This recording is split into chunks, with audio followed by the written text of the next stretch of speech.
The breakup of Indonesia is inevitable. The Republic of Indonesia stands as one of the largest and most populated countries on the planet, boasting a very promising economy as well. But it's also a relatively new country rich in diversity with over 800 spoken languages, several ethnic groups across literal thousands of islands, and while some have supposed that it's bound to rise to the level of a superpower which could even rival China in the Pacific, in reality its future appears to be far more bumpy than that.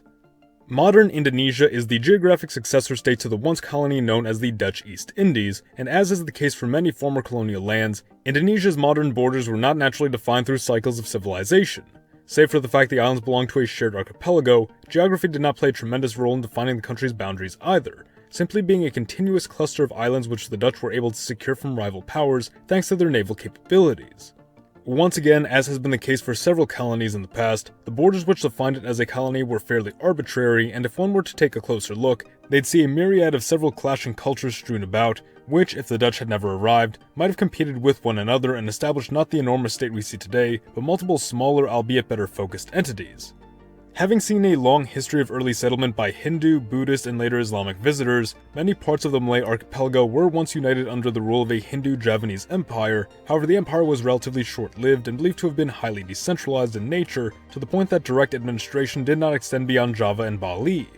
As you might imagine, this led to only a minor degree of, if any, assimilation in their claimed lands, with the vast majority of modern Indonesia's Javanese population still residing within their home island of Java, and only Bali remaining as a majority Hindu island.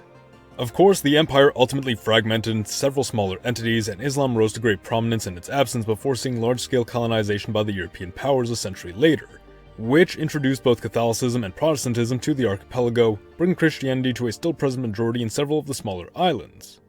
Dutch rule over Indonesia was interrupted in World War II when Japan came to occupy the colony and subsequently stirred up desires for independence when it became clear the war was not moving in their favor. Independence was ultimately achieved after a period of struggle with the Dutch, but almost immediately following, with this common goal now behind them, unity between the various conflicting cultural, religious, political, and ethnic groups began to emerge, as did calls for independence from the new republic. It was only through the establishment of an increasingly authoritarian regime and the aggressive promotion of a fabricated united Indonesian identity that order was able to be established and uncompliant elements suppressed. The initial shared enemy of the Dutch and the Imperial West as a whole, followed by the threat of communist influence during the Cold War, gave Indonesia a common adversary to rally against, while the government snuffed out threats to national unity from within. But now the Cold War has ended, and Indonesia since the late 1990s has upheld a vision for further democratization and greater granting of autonomy to the various distinct groups which make up the country. Regardless of whether or not that will truly be acted upon, that does not change the inevitable ultimate outcome for this country.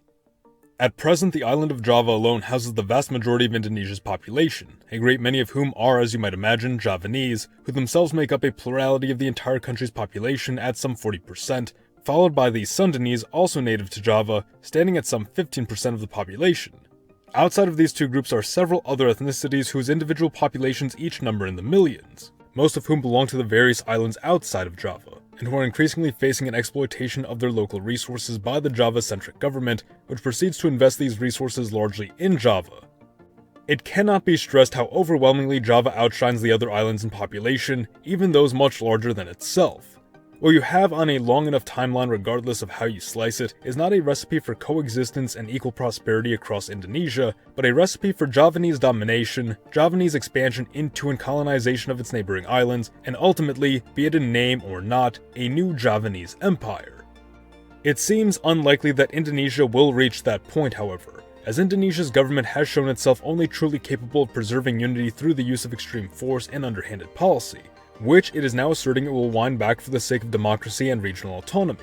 That autonomy, however, will not matter if the population of Java continues pouring into the other islands, making them virtual extensions of itself. But this outcome is almost certain to stoke animosity toward Java and create desires from the islands to control their own borders, which of course will revive calls for separatism. Indonesia plainly does not have enough common ground bonding together its widely different populations speaking hundreds of languages spread out across thousands of islands, which themselves stretch wider than the contiguous United States. What the Indonesians do have going for them is a great enthusiasm for unity, recognizing the strength of standing as one rather than standing divided and vulnerable to powers like China. However, these sentiments are currently being felt in a time of peace and stability. Take that away through an economic crisis, an internal provocation, a political scandal, or foreign subversion, and the enthusiasm might just disappear. The US of Z thanks you for watching, support your legion by liking the video, or join our ranks by subscribing for more. Mr. Z,